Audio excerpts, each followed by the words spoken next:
All right, well, good morning. I first want to start off by reminding the citizens of Louisiana that as you travel around the state, you will see the flags of all state buildings at half-mast in honor of those lives that were lost in this horrific act of violence.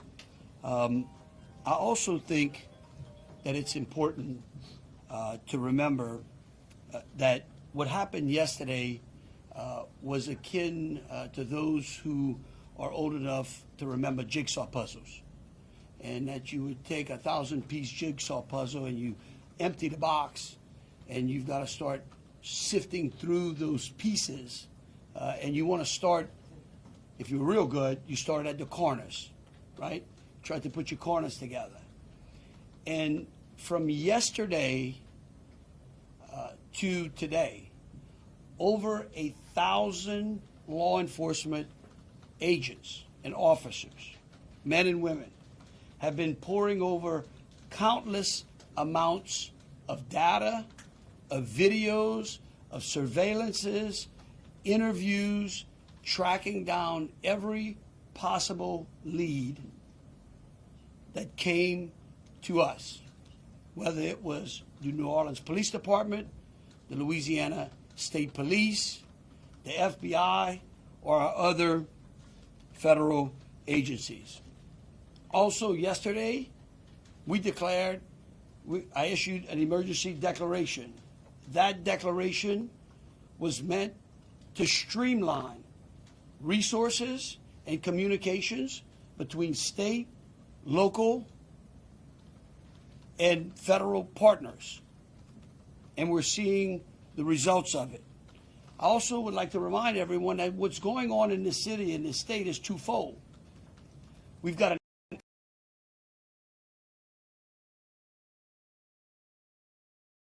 continuing to secure the city in preparation for 3 o'clock kickoff time for the Sugar Bowl. With that, I would also remind those who are in the city that as far as state resources are concerned, we have the Louisiana State Police, the Louisiana National Guard, which was part of that emergency declaration, which allowed us to put an entire MP company on the ground. Those become force multipliers, is what we call that in law enforcement and the military. That helps to add to the resources that we have. Wildlife and Fisheries, the Department of Corrections, DSF, DHS, our Veterans Affairs, our Probation and Parole, all state agencies. Any state agency who has post-certified officers are here in this city to help secure the city. And so with that, I would like to turn it over to Christopher Rea, who is the Deputy Assistant Director of the FBI's Counter Terrorism Division. Chris? Thank you, Governor Landry.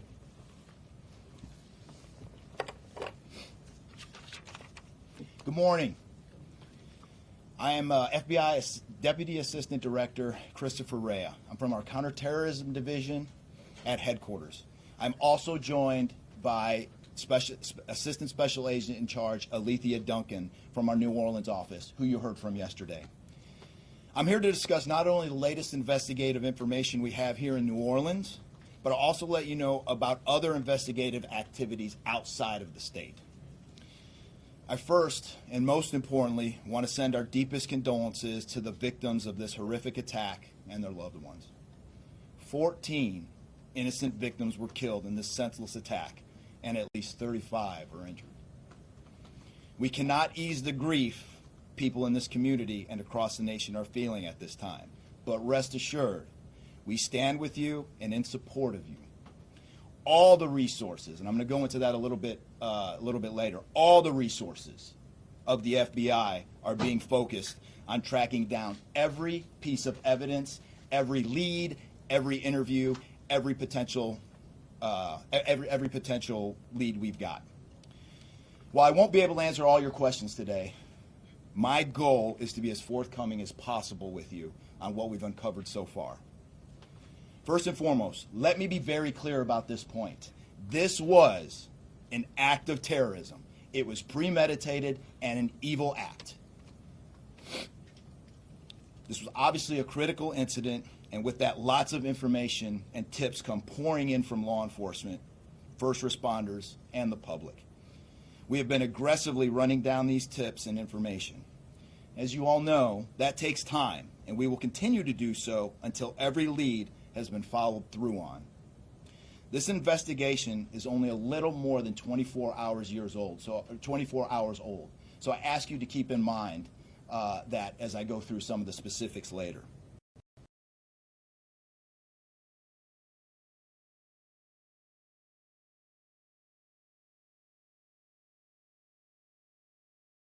Involved in this attack, except for Shamsa Din Jabbar, the subject you've already been briefed on. A little bit about what the FBI is doing. So we are surging people and assets to the area from across the region and across the nation. Special agents in multiple field offices across the country have been deployed and are assisting with potential aspects of this investigation and following up on every lead. Additional teams of special agents, professional staff, and victim specialists continue to arrive to provide more investigative power and assistance to the victims and their families. We've also forward deployed a number of our critical incident response group assets, including members of our hostage rescue team, special agent bomb technicians, and crisis management coordinators. In addition, we have deployed more evidence response technicians to continue to process the various scenes that we have. So far, we have received just over 400 tips from the public, and that information is being followed up on both here in New Orleans and across the country. Some of the tips are here in New Orleans, and there are other tips in other states across the country that we are following up on. The FBI team and our law enforcement partners here are also reviewing hundreds of hours of surveillance and other video from both the French Quarter and other states. As for a timeline, at this point, investigators believe Jabbar picked up the rented F-150 in Houston, Texas on December 30th. He then drove from Houston to New Orleans on the evening of the 31st, and he posted several videos to an online platform proclaiming his support for ISIS. There were 5 videos posted on Jabbar's Facebook account, which are time-stamped beginning at 1:29 a.m. and the last at 3:02 a.m. In the first video, Jabbar explains he originally planned to harm his family and friends, but was concerned the news headlines would not focus on the, quote, war between the believers and the disbelievers, end quote. Additionally, he stated he had joined ISIS before this summer. He also provided a will and testament.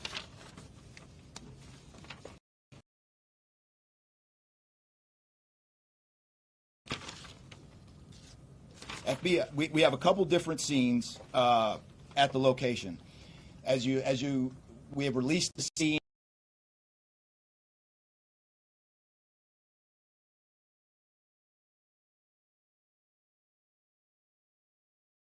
currently searching that scene right now. FBI and ATF agents have secured that house, and that location is being searched for potential evidence. On New Year's morning, Jabbar opened fire after ramming through a blocked-off area of Bourbon Street, used his truck as a weapon to run over the victims. Teams of specially trained victim specialists, again, as I said, are on the ground here in New Orleans, assisting survivors of the attack and loved ones of the deceased. We do not believe the public is in any danger around any of these locations.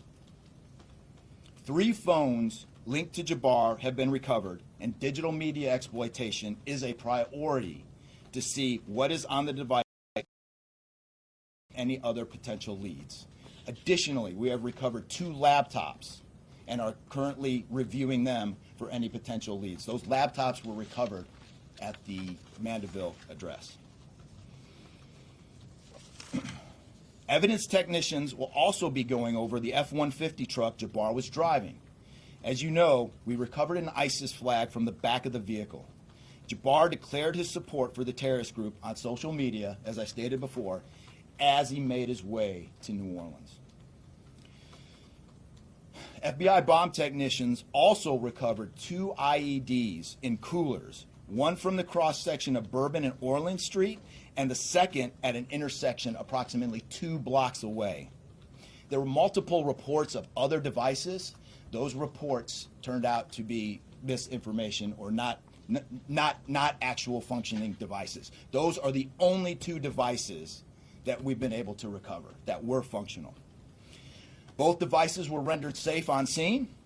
We did obtain surveillance footage showing Jabbar placing the devices where they were found. Two other, as I said before, 2 other items of interest were determined not to be IEDs. A little bit about Jabbar. Jabbar himself was born in the United States and is a U.S. military veteran. We are looking in everything in his life. While we have interviewed many people who know Jabbar, we still need to talk to others. Whether you know Jabbar personally, worked with him, served in the military, or saw him in New Orleans or Texas, we need to talk to you. You may not think you have relevant information, but what you know could tie in to one of our investigative leads. Specifically, we want to talk to anyone who was in the French Quarter on New Year's Eve or early on New Year's Day. That includes people spotted near one of the 2 IEDs on Bourbon Street. The IED was inside a cooler, and many people stopped and looked at the cooler and then continued on their way. Let's be clear, again, we do not believe at this point these people are involved in this incident in any way. We want to speak to them as witnesses and want to know what they saw and when. I went down to the crime scene last night. It is very hard to put into words what it looked like and how difficult it was to see. Anyone with information can call us at 1-800-CALL-FBI or send digital tips to fbi.gov/Bourbon Street attack. Response teams finished their work at the crime scene. Bourbon Street has been turned over to the city of New Orleans. As you know, there's also an FBI investigation in Las Vegas.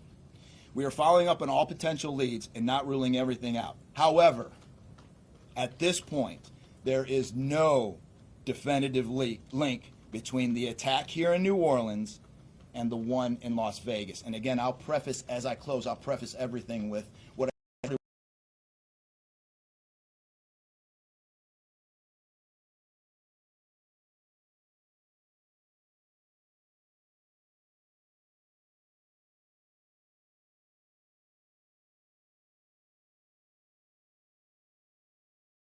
also, although I've only been on the ground here a short time, I also want to express a sincere appreciation for our partners here, which include the U.S. Attorney's Office, HSI, ATF, the New Orleans PD, the Louisiana State Police, the Governor's Office, and countless others. At this point, I'm going to turn it over to the Special Agent in charge of ATF here, Josh Jackson.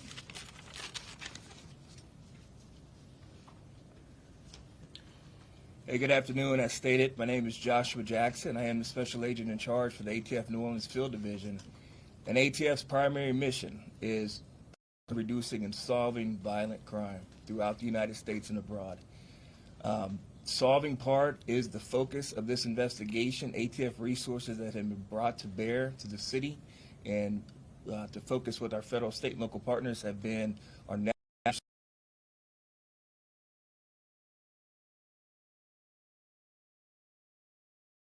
fire investigators, certified explosive specialists, fire engineers, electrical engineers. These folks will give additional investigative leads to help the investigative team identify what happened at the location in Mandeville and identify how that fire started and move the investigation forward from there. Additional resources that ATF has brought to bear into the city is our ATF Special Response Team. This is a tactical team capable of handling any sort of enforcement operation. This team is deployed, on set, and ready for the Sugar Bowl today. This team is also made available to the Louisiana State Police and also New Orleans Police Department to assist with any efforts that they may have during this period.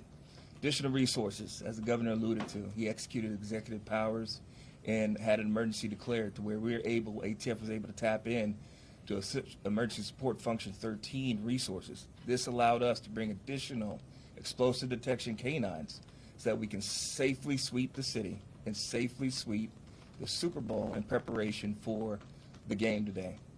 These resources will still be in the city as we lead up to the Super Bowl and through Mardi Gras. These type of ATF resources will be here.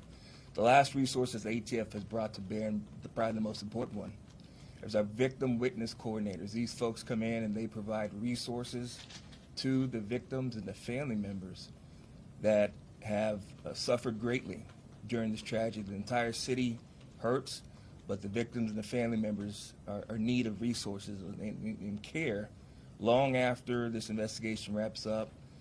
This time next year to be hard for the families and friends who suffered during this event. So our victim witness coordinators are working with the FBI, the City of New Orleans coordinators to provide resources to these folks out here. And as we move forward, ATF will be committed. We will work with the investigative team moving this investigation forward, but also will be here.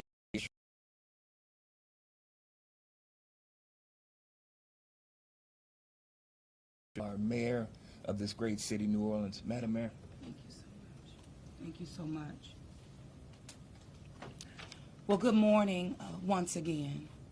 And I just want to just echo my thank yous to the unified command of our law enforcement partners and at every single level, federal, state, and governor.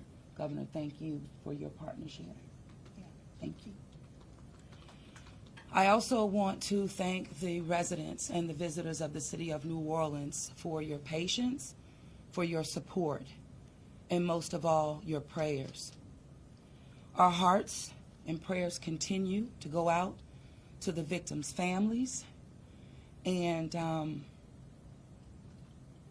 the city of New Orleans, we're resilient. And as I stated on yesterday, my focus in terms of a priority has been on our victims. As you heard, that yes, the FBI was able to clear Bourbon Street.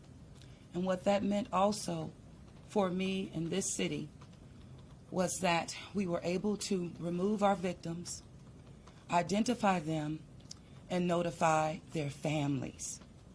Real reverence. They mattered, the families matter, and matter to the city of New Orleans. In addition to that, I want to just thank again our federal partners in Washington listening to my plea personally for the additional resources to allow for the scene to be cleared, and again, attending to our victims. I walked by each one, and I did the sign of cross in my own way, because reverence, again, is important. So while we have been able to have Bourbon Street returned back to the city of New Orleans, and the due diligence has been done, that then allowed me to give the go-ahead to begin the cleaning of Bourbon Street. That started happening in the morning about 2 a.m. It was completed before 8 a.m. this morning. But that has really set the tone, I would say, and with the confidence that I have in the law enforcement partners, all of the resources that have been activated, how we have made sure that safety continues to be our top priority, how our assets have been deployed strategically, again, for the safety and the protection of our visitors and our residents in the city. And because of that, the confidence is there to reopen Bourbon Street to the public prior to game time today. The first order will be to allow for vendors to come in and service the businesses. That's important in order for us to stand up activation, as you know, Governor. And so with that, I want to reassure the public that the city of New Orleans is not only ready for game day today, but we're ready to continue to host large-scale events in our city because we are built to host at every single turn. I want to, again, thank all of those who respond.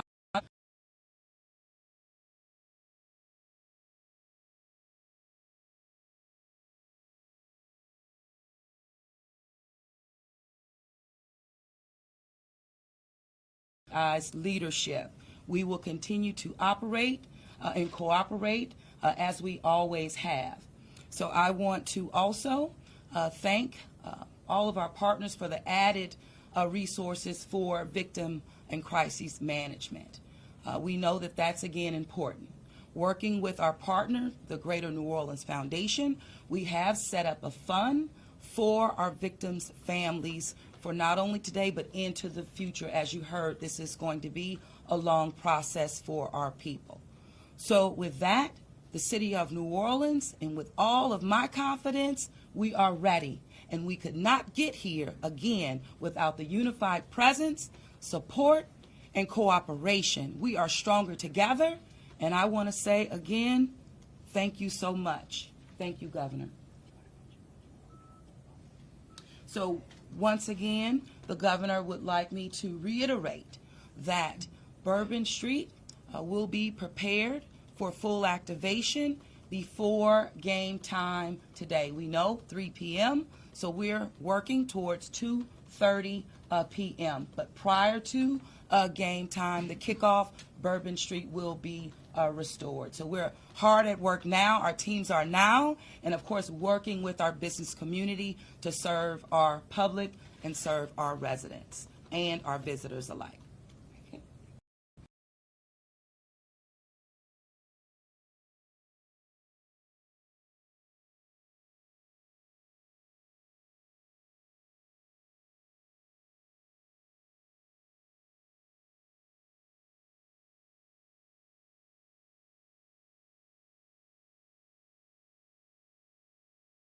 The FBI and all of our federal partners for the amount of resources they have poured into the city.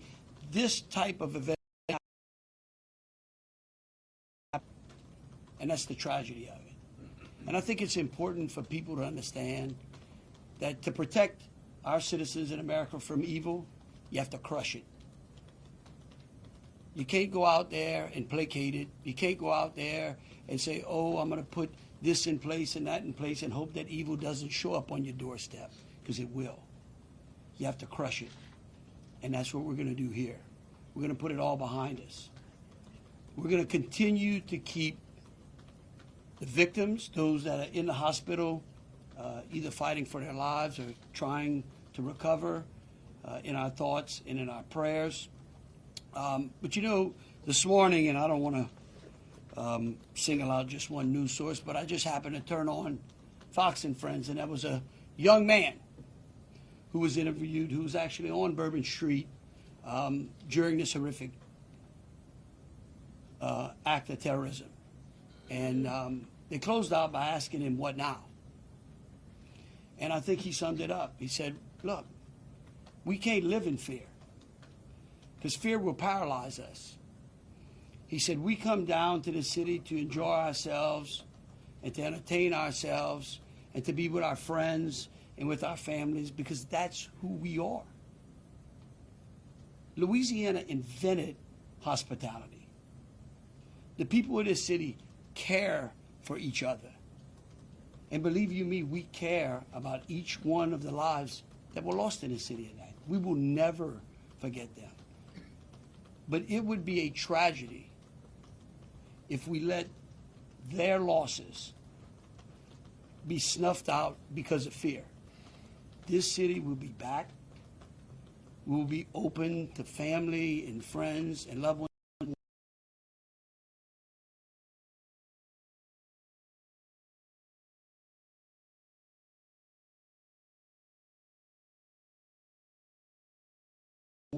Those again, who have lost loved ones in mine, and we're going to get on to the business of this city and this great country. With that, I'll take any questions.